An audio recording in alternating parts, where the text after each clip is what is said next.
So I've had an idea. I want to create a spec commercial for a coffee machine at my local coffee shop. And so I've sat down and made a little bit of a storyboard for what I want to create.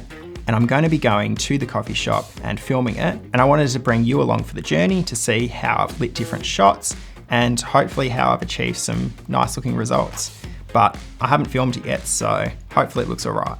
So this project has a few different goals. Number one is I want to practice my lighting and create something that will look really good on my show reel and portfolio. Secondly, I want to potentially try and monetize this shoot by putting some of the shots onto stock video sites. And thirdly, I wanted something to create a video about right here, which you're watching right now. So I've achieved that goal at the very least. I've shot food and coffee before, but I've never really shot it in a dark environment. So my goal is to shoot it at night time using only controlled light and to achieve some pretty dramatic results. I want to mix in some color and try harsh and soft lighting and just try to put it all together into something that looks like a 15-second commercial, even if my goal is really just to get a couple of key shots for my show reel. So I've been sketching out what I want to achieve, and this here is my storyboard. It's pretty embarrassing to show, but it's something. It doesn't need to work for anyone else. I'm not working with any other crew on this shoot. It's just me shooting, directing, producing, and everything. So all it needs to do is show some of the shots that I want to achieve, and it's allowed me to think about different things that I need to take with me and different shots that I want to get that I might not have thought of in the moment on the night.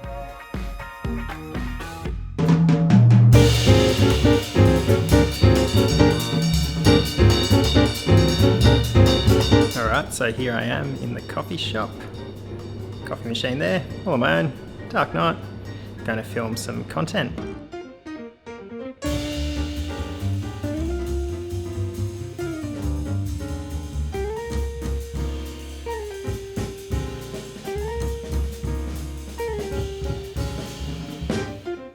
Okay, so we're done. This camera here died, so I didn't get as much of the behind the scenes stuff as I was going, and I think I underestimated how much work it was going to be. So it's been a tricky couple of hours to try and get everything done, but I think I've got some good shots in there, so I'm interested to see how they go.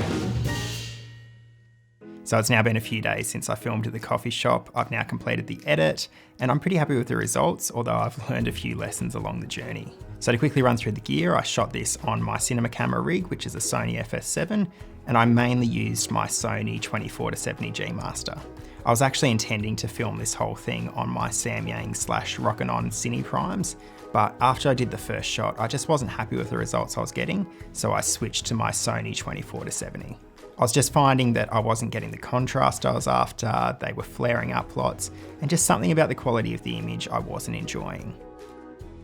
In terms of lighting, I used 3 fixtures, my Aperture 120D Mark II with the Aperture Light Dome Mini 2, and 2 Aperture MC LED panels, which I used for fill lights and for color. And I also had a 5-in-1 reflector, which I used to reflect some light in some shots and to cut some light. So the style I was looking for in this shoot was a little bit moodier than I'd normally go. I've always tended towards brighter daytime type shoots. So going for a dark environment with some really controlled lighting was something that I wanted to try out here.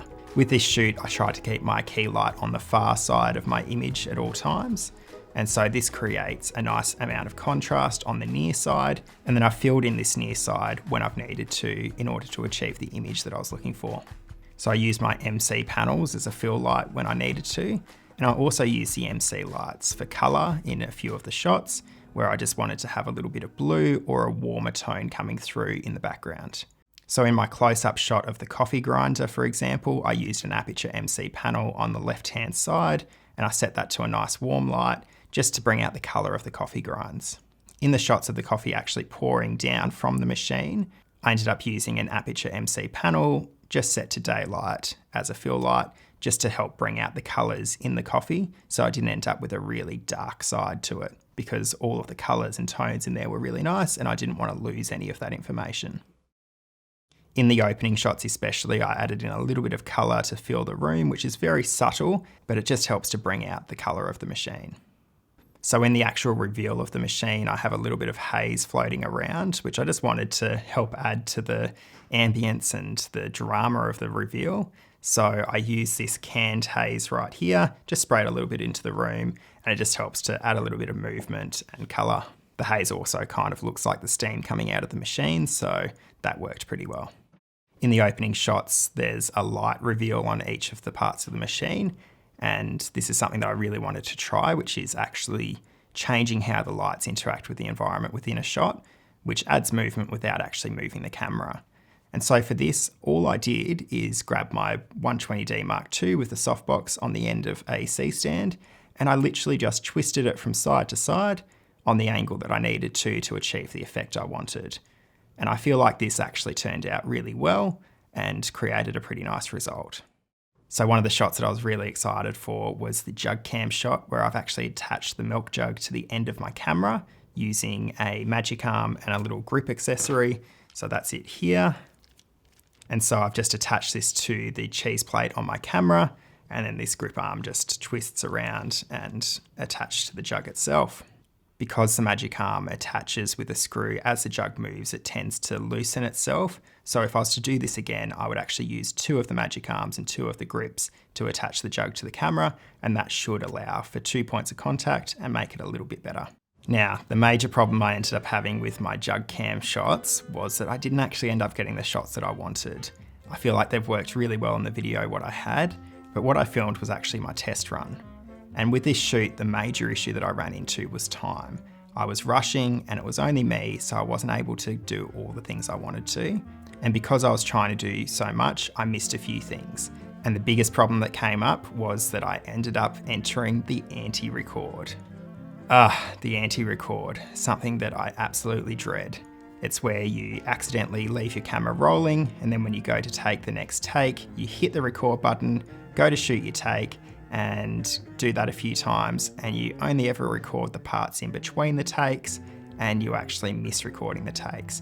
And so when I opened up Premiere and wanted to look through all my footage once I got home from the shoot, I was devastated to see that most of the shots of the jug were just the bit in between, and as soon as I pick up the camera to go for another take, the recording stops.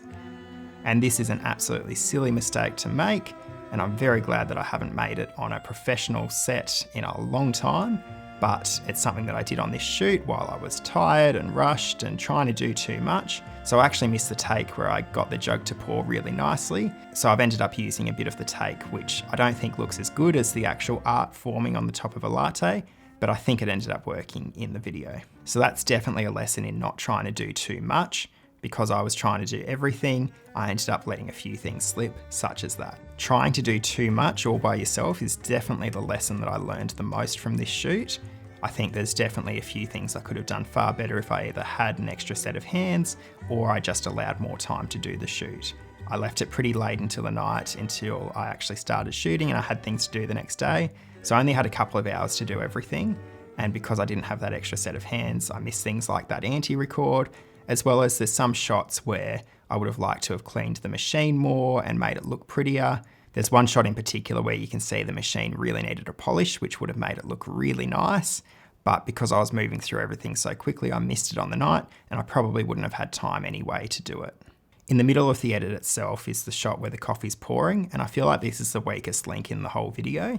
And I think that that would have been better if I had more time, because I ended up actually missing a few shots that I had planned on my storyboard, which would have filled out this time nicely. Another thing I missed because I was focusing on too much was that my behind the scenes camera did end up dying. So I missed about half of the shoot's worth of time-lapse footage and behind the scenes footage. So that has affected this video that you're watching right now too. While there's definitely some things that I could improve on next time, I'm actually quite happy with the result, and I think that I achieved all the goals that I set out for. I've created something that I'm really happy with, and I think that I'll add some of the shots to my show reel, and I'll post the video to my Instagram, which will help to show what I'm capable of and show something a little bit different to what's already on my reel. I'm going to take a few of the shots out of the video and upload these to a few stock video websites to try and make some money out of this shoot. Maybe I might be able to sell a couple of shots, and that might help to offset the costs.